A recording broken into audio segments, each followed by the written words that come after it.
За сайн байцгаана уу, манай Dark Martin 8-ны 6 дахь дугаар бэлэн болсон байна.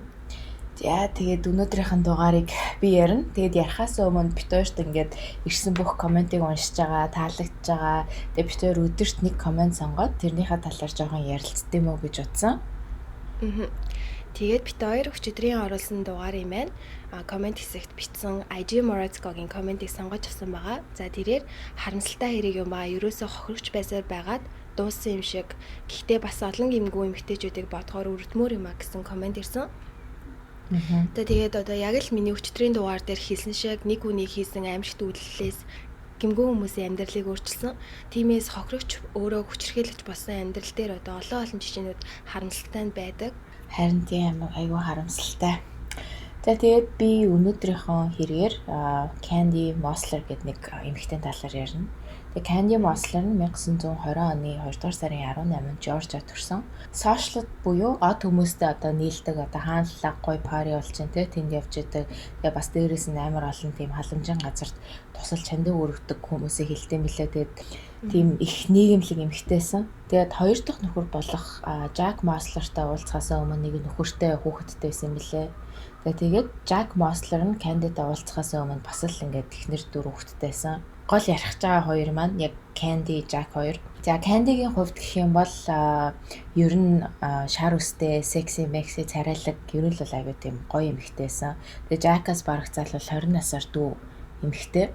Дээрээс нь Jack нь болохоор одоо ингээл айгуулаг саятан бүр ингээ multi-millionaire гэдэг шүү дээ. Тэгээд амар ажилсаг банк санхүүгийн мэрэгчлэлтэй бүр ингээ Флоридагаас бүр Чикаго хүртэл ингээ амар их банктай тийм плаг мундаг хүн байсан юм л да. Тэгээд энэ хоёр 1949 онд гэрлэж Хьюстонд одоо 28 өрөөтэй амар том хаш ортонд амьдардаг болсон. Тэгээд ингээ 8 жил амьдарсны дараа Jack ингээ том өрөөндөө мэдээ үзчихсэн чинь нэг manic depressionтэй залуу эхнэрээ буудаж алаа. Дараа нь нэлэх хүүхдээ ингээ хутгалж алчаад үлдсэн 4 хүүхдээ аваад хүүтэн өвөл машинтай явчихсан чинь машин мөргөлдөөд ингээ цагтаад баригдсан байна л да. Тэгээд тэр 4 хүүхэд нь ингээ үнчирснийг нь Jack мэдээд Candy-тай ярьж агаад өргөж авахар болдог тэр дөрвийг. Ингээд 4 жилийн дараа албан ёсоор өргөж авдаг. Тэгээд одоо энэ хоёр сайхан өнөр өтгөн гэр бүлтэй ингээл жаргалтай амьдарч ирсэн чинь Candy-гийн nephew Melvin Powers гэдэг нэг залуу нүүж ирдэг энэ хоёр ингээд. Тэгээд Melvin Powers нь 1942 оны 1-р сард төрсэн Америкийн усан цэврэгт явж исэн бас хуваараа бизнес хийдэг залуу байсан.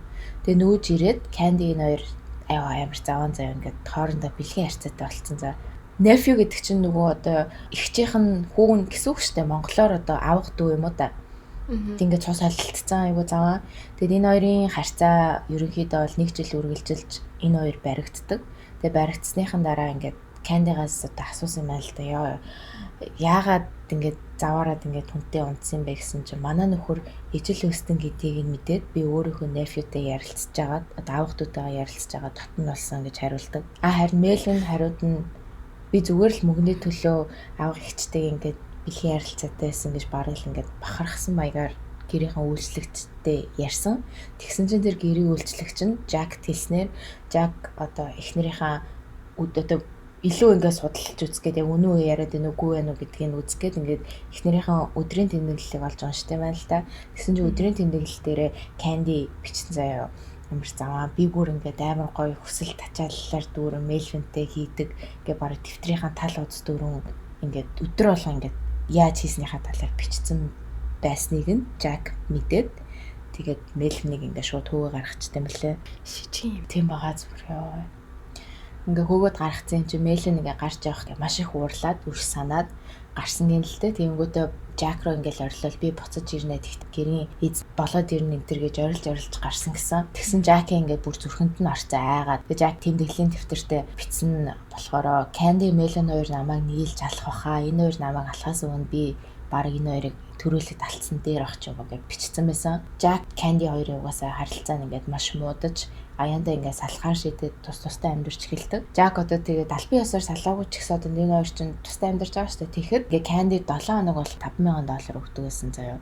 Тэгээд тэр үеийн $5,000 ч одоогийнхоор $45,000 юм билээ. 7 хоногт ингэж өгдөг байсан. Амар мөнгө өгч байгаа. Тэгээд энэ хоёрыг албан ёсоор салмаар байсан боловч аль алин чихэл салах өргөдлөө гаргаагүй гэсэн. Jack-ийн хувьд яагаад салаагүй гэхээр энэ хоёрын амьдрал чинь амар ингээд олон нийтэд их тархсан байсан болохоор салчгаан бол ижил үстэн гей гэдэг хүмүүст бүр баталчихна гэдэг айгаа салаагүй.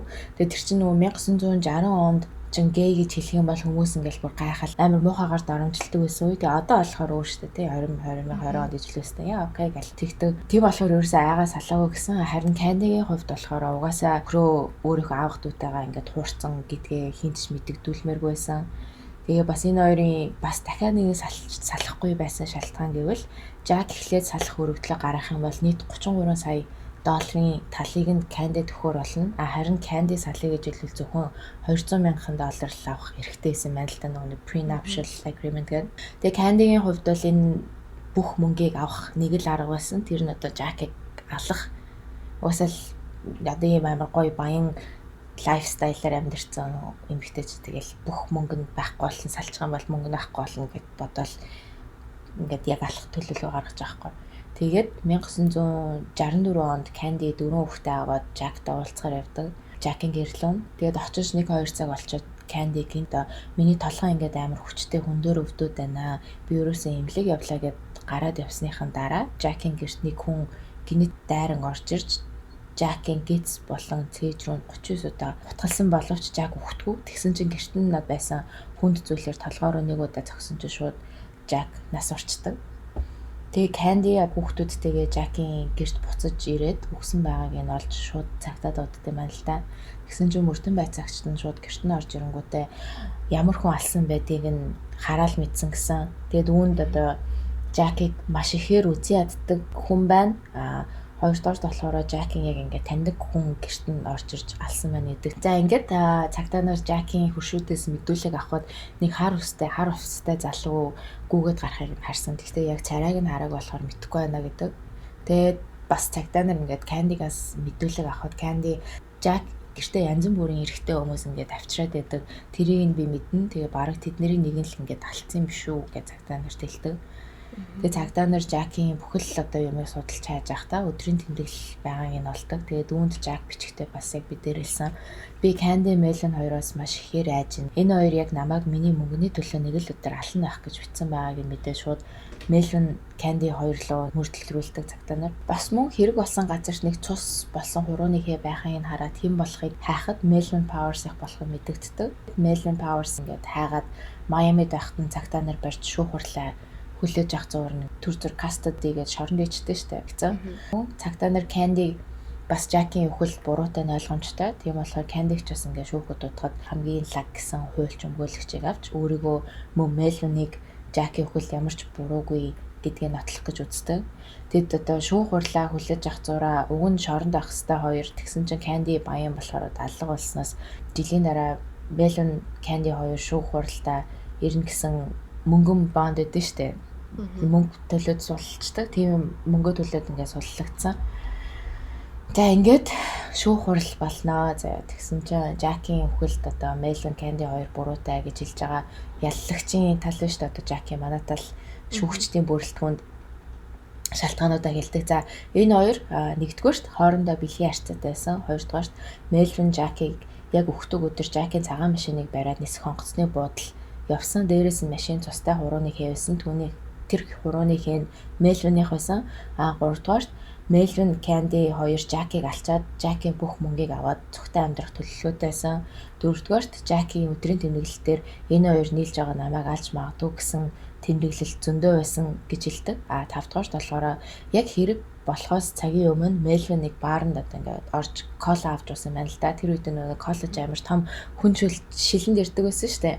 Яг тэрийгэ барьж явж агаад Jack-ийн гэрт ороод тэгэнгүүт эхлээ Jack-ийн толгой руу зохиж ухаан алдуулангуудаа дараа нь хутгалж алсан байх гэдэг таамаглал дэвшүүлээд ингээд шүүгчдийн бүрэлдэхүүнд хэлж байгаа байхгүй.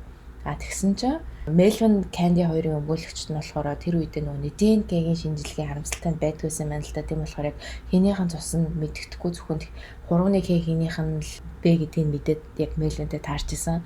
Тэгсэн чинь өмгөөлөгчд нь Jack-ийн гэрт Melon хэд хоногийн өмнө ирээд хурууны гээгээ үлдээсэн ч юм билүү хэн мэдлээ гэж хэлж байгаа байхгүй. Тэгэнгүүтээ дээрээс нь Jack гэртээ одоо танихгүй хамаагүй хүмүүс авчирдаг гэсэн тэднэрийнх нь нэг нь Jack-ыг ингээ хартаад алдсан биш магадгүй гэж өмгөөлсөн байхгүй тэр хоёрыг.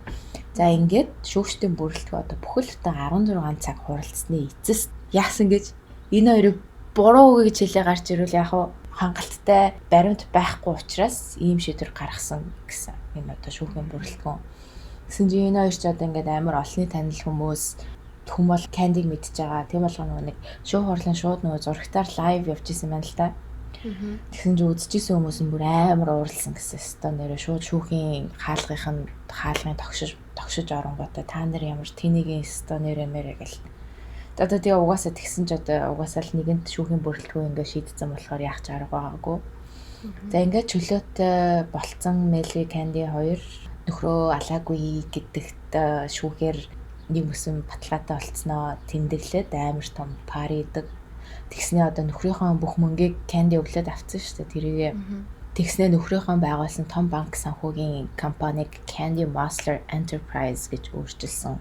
Тэгээд харин Melvin Candy хоёрын хувьд гэх юм бол энэ хоёр жилийн дараа цуг байж байгаа салсан гэдэг юм лээ. Candy бас л одоо ингээд салчаад хэдэн жилийн дараа Barnett гэдэг эрэгтэйтэй суусан. Тэгсэн тэнд тэр эрэгтэй нь яасан гэж бас л учир битүүлэхээр гэрийнхээ балконоос унаж маш хүнд тархины гэмтэлтэй болж эмнэлэг твцсэн гэсэн. Энэ Barnett гэх нөхөр нь бас команд орсон байсан. Тэгэл угаас ингээд салцсан. За ингээд 1976 онд Candy Miami-гийн нэг зочид буудалд толгойн өвчин дуудаг эмээ хэтрүүлэн уугаад нас орсон байт юм лээ. Тэр үедээ нас орохтаа ингээл цав цагаан халаад өмссөн нүүр мөр өсмөсөө амар янзлцсан. Зочид буудлынхаа балконыг ингээ хаалгыг амар том онгойлгоцсон орон дээр нас орсон байсан алддаг. Харин Melvin-ийн хувьд гэх юм бол тийм лаг баян амьдарч байгаа төгсөн бэлээ. Тэгээд яг Melvin-ийн яг яаж өгсөн гэдэг нь тодорхойгүй. Тэгээ нэг иймэрхүү хэрэг байна. Сонин тий баян хүмүүстэй хэцүү юм да тий. Тэс аль нэгийг саллаа гэхэд мөнгөө нэг рүү явчих гал хувааж авчих гал тэрнээсээ болоод бүр бүх асуудал. Харин тэгээд зарим тохиолдолд өөрийнхөө ээж аавыг ч гэсэн мөнгөний төлөө алж байгаа болохоор тэгээд айгүй хэцүү тэгээд. Стол нэрээ мөнгө булаа нүд цагаа гэдэг тэрчил юм да. Тэгээд манай Dark Martin амны богино хэмжээ дугаарууд минь та бүхэн таалагдж гин үү? Яаж санал бодлоо хэлээрэй. Харин тэгээ бас дээрээс нь манайх нөгөө бид хоёр ингээ богино дугаарууд гаргахтаа ерөөсөө интро дуугаа хийдгүү байгаа. Манай бид хоёрын дуртай балмдын дууг зөндөө хүмүүс асуусан үлээ. Улаанууд мулам гэдэг дуу шүү. Доор description дээр нь дууныхын линк нь байгаа шүү. Тэгээд урт дугаарууд дээрээ дуугаа оруулаад явчихна. Харин тий. За тэгээд маргааш төлгөөнөөгийн дугаараар уулзцгаая. Баяртай. За бай.